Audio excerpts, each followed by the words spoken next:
Right, welcome back. Last time we managed to kick Japan out of China and, well, Korea.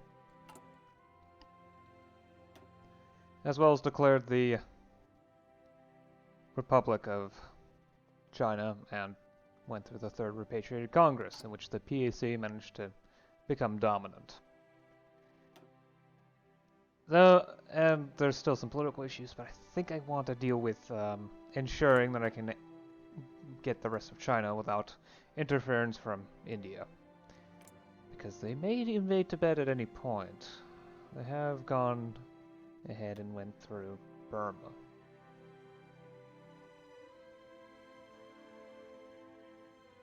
So they might end up doing so.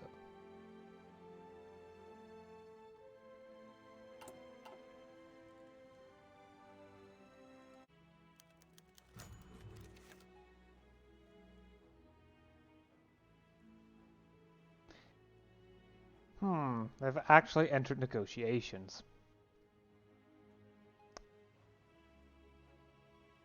I'm gonna want the Han majority territories back. But they will get autonomy. Yeah.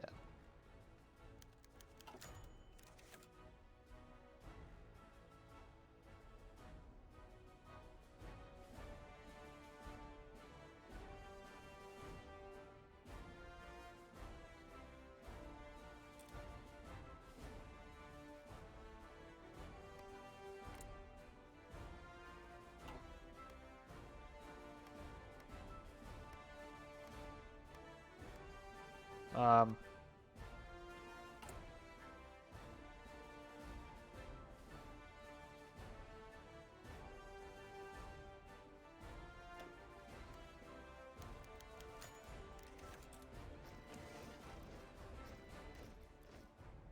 shouldn't I be getting this territory?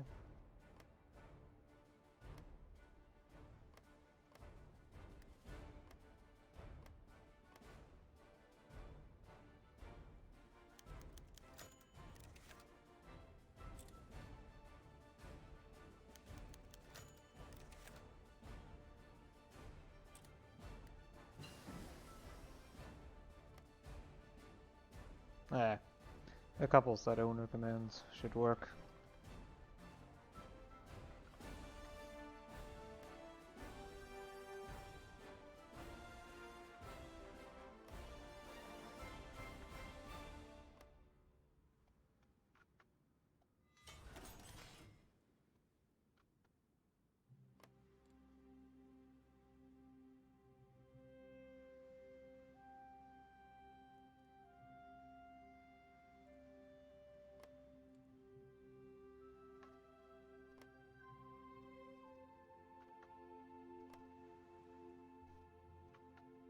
There we go. That looks way better.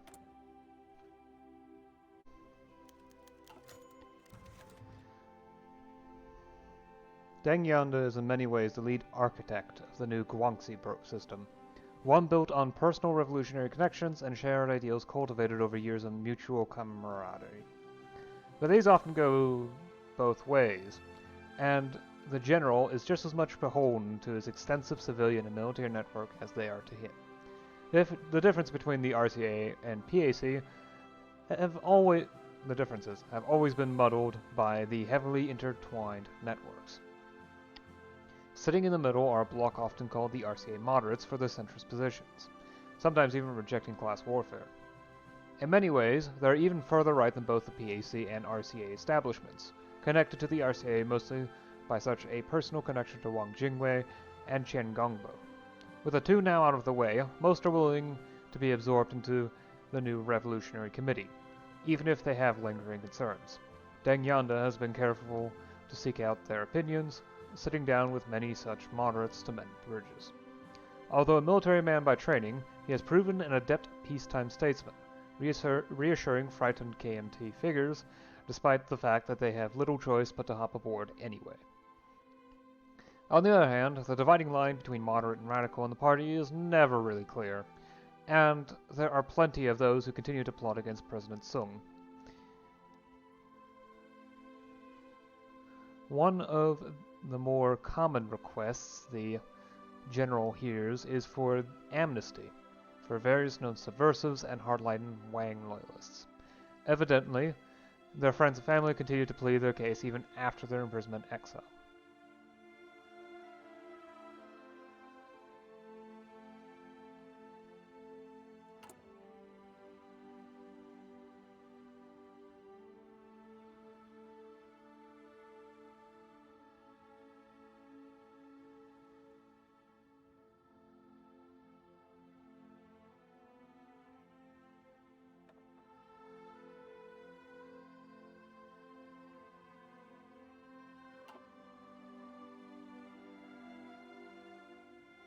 Yeah, let's have the Social Democrats join the coalition.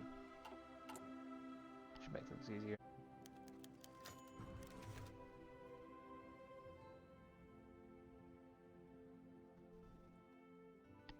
The fundamental concept of political tutelage came about thanks to the recognition of the lack of genuine political consciousness among China's masses. The lower classes, while long suffering under the yoke of various oppressors, struggle to meaningfully identify the root causes of their torment, often merely lashing out at their direct masters without seeing the underlying causes of their servitude.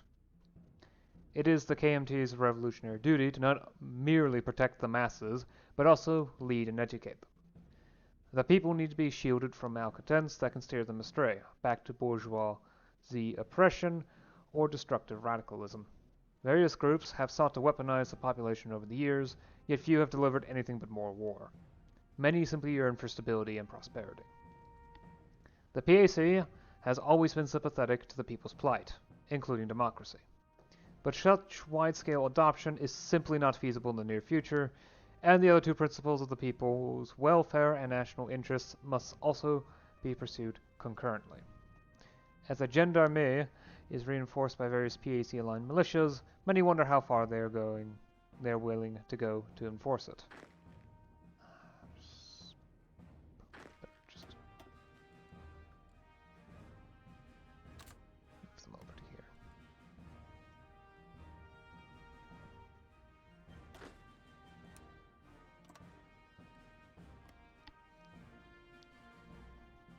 The outburst in popular enthusiasm stoked by the LCS, while superficially a sign of strength, in many ways is the last gasp of our dying organization. The League has continued to splint, with students, intellectuals, and bureaucrats forming the core of the World Society, and their China League of civil rights proxies, while workers, laborers, and soldiers are the popular base of the Chinese Syndicalist Party and their All-China Federation of Trade Unions. The longer things go on, the more likely the protests will simply fizzle out. The World Society is likely to fold into the PAC cause anyway, given many shared values, and the CSP are quick to clash with them. But for a shining moment of genuine enthusiasm, together they seem to have captured a certain desire among the people for syndicalist-aligned change. That is something President Sung and her right-hand man, Deng Yanda, have considered when drafting their policies. As they prepare the nation for tutelage, they go forth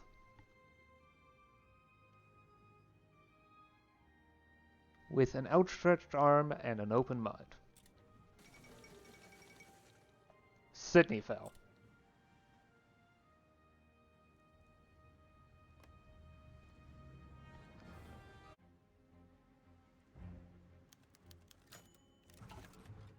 There are few politicians as recognizable as Sun Fo, a fact that he has exploited to his fullest advantage, because of course. At no other point in his career has he had this much influence as he basks in the glories he has received, casting himself as the defender of liberal democracy amidst a socialist storm.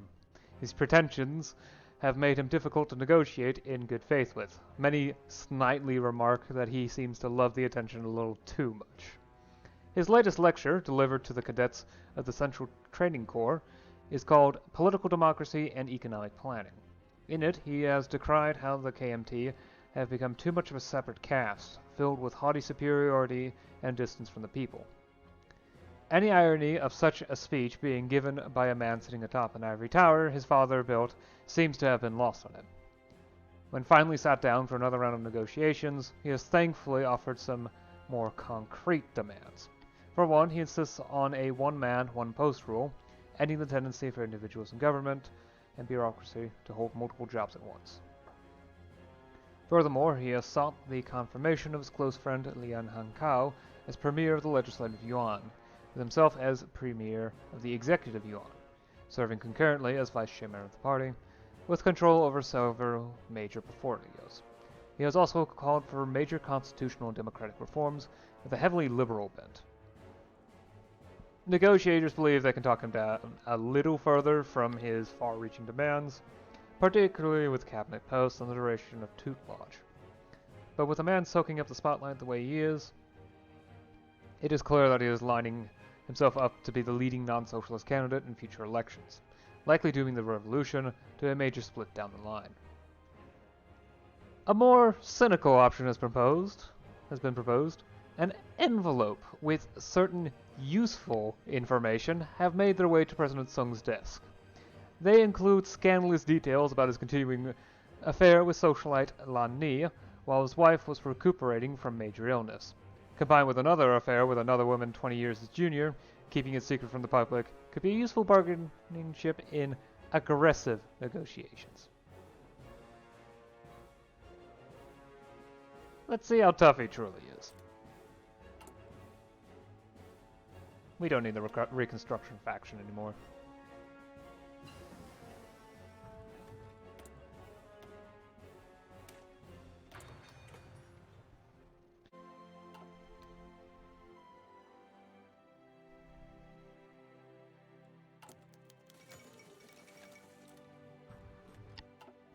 Since the KMT's return to Chinese politics following the League War, 3 successive repatriated national congresses have been held to coordinate the activities and direction of the National Revolution.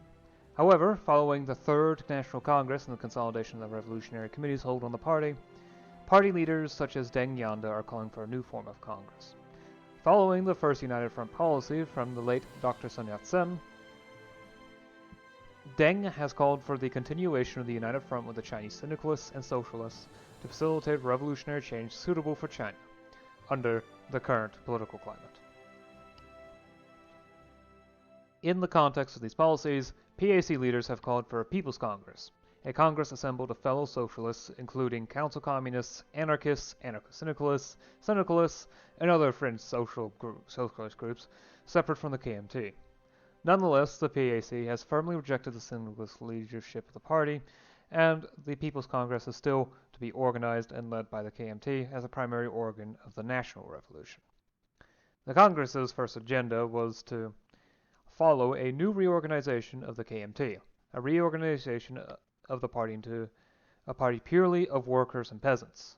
The workers and peasants shall make up 60% of the national bodies, while other occupational groups will form the remainder. Workers, peasants, women, and soldiers, representing the broad social groups of the National and Social Revolution, shall elect representatives to a hierarchy of assemblies and councils in order to exercise true power. Considered a resounding success, calls for a second People's Congress have been approved, and there's no doubt the second will follow in the coming years.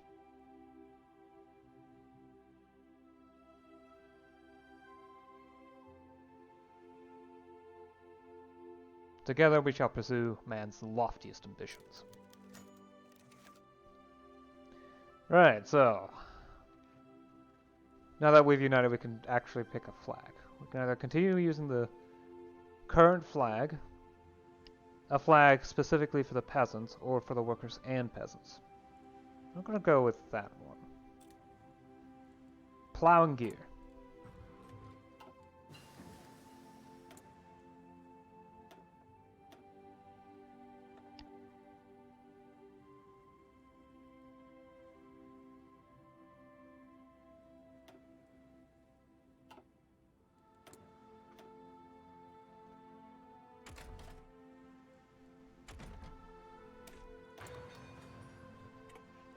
Once I have modern armor, I'll set up modern armor divisions. They're going to be useful for fighting in certain areas. Oh, right, and I also wanted to join the International, didn't I? What decisions are those? Local agent recruit, of course.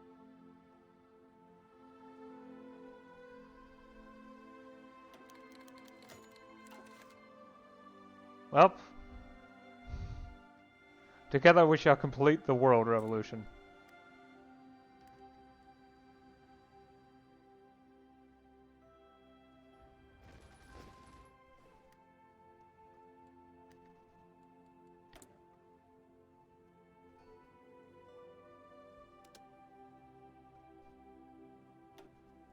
course I'll join the Flanister International. There's no reason not to.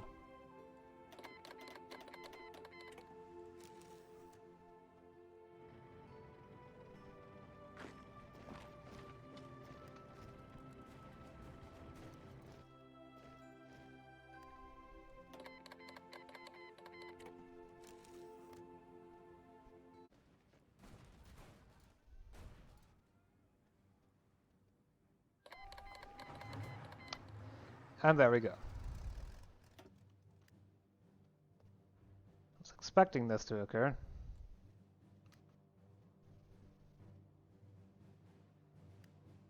The question is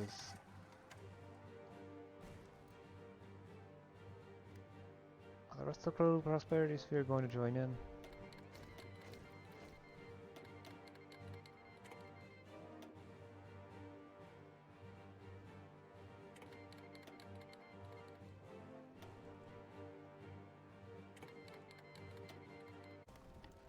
Probably a good point to stop this session for now. Oh, jeez. Yeah, this has gone poorly. Tibet's always so hard to defend properly. So, went ahead and joined the 3rd International. So I've got an army up here. Infantry army. Was working away at this. Finally managed to capitulate Portugal and reconnected the, well, Italian territories up. For the most part. There's a couple areas that still are left behind, but I cannot be bothered to attack into mountains that often.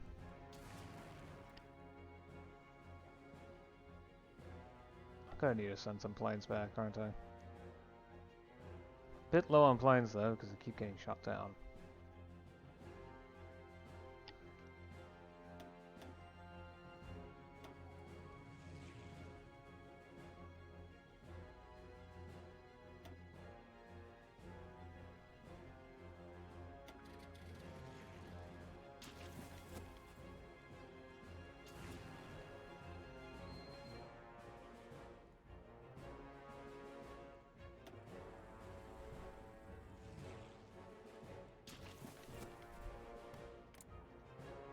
Yeah, well, with Japan again.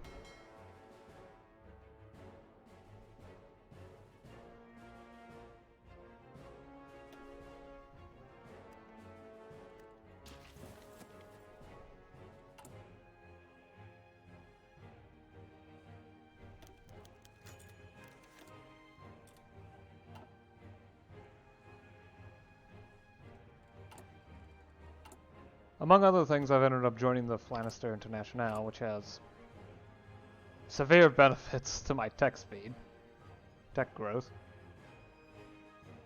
Especially when Ecuador has 205 technologies and Korea has 239. Oh wait, no, that's the number of research opportunities, never mind. I've got 155 technologies that get a boost. Everyone has technologies that get a boost. The smallest number is 100, so lots of diversity, which means everyone can research faster. And does that be stuff like this, or... Although no one's gotten this.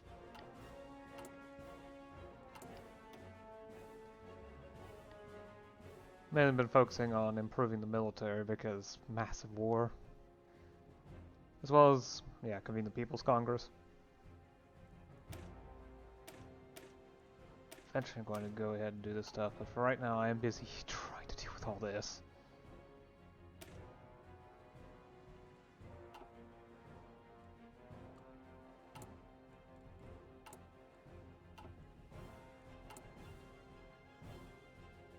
Running out of fighters fast too.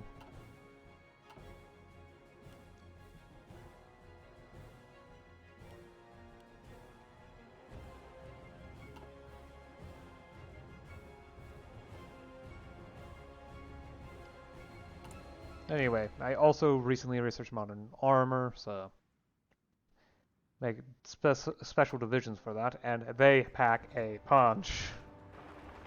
And I'm serious on that. They're incredibly effective.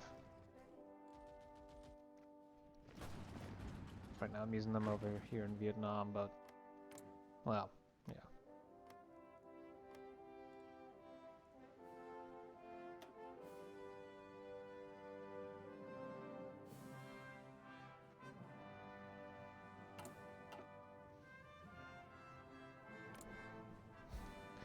This war has been stuck, which is great.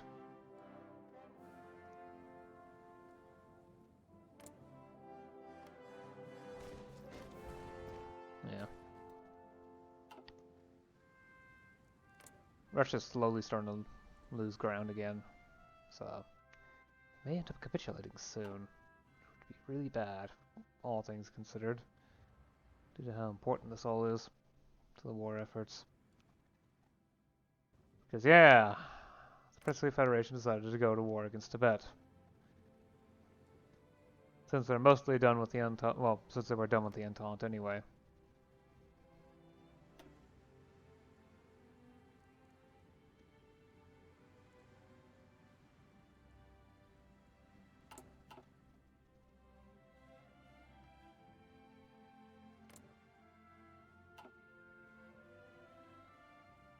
Oh well. The liberation of Asia is going to take time.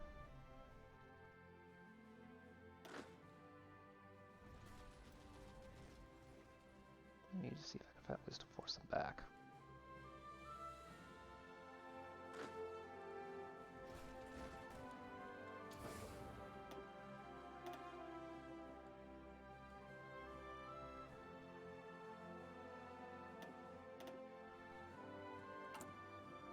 Maybe build railroads to connect up as well.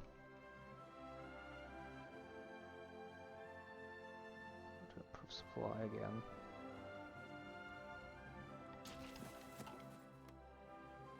Especially since I'm being pushed back in a couple areas, which is annoying to deal with.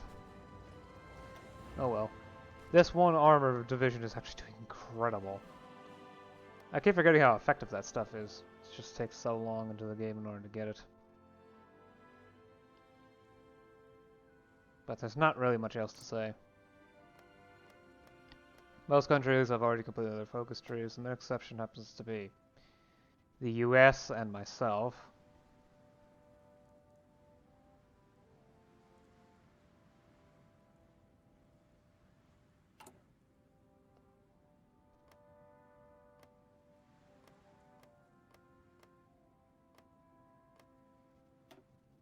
No, they finished the foci.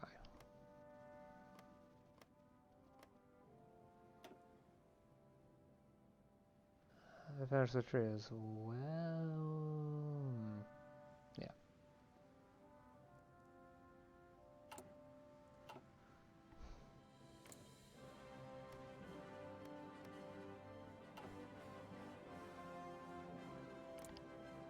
I mean, the Princely Federation isn't finished, but nor is Siam. Okay, that's a bit strange. Well, they're close to finished. Okay. Me, I'm not actually done yet. Nowhere near done. Plenty of foci to use. Places to liberate, etc. Yeah. Okay, I've definitely gone on long enough. I'll see you again next time. Until then.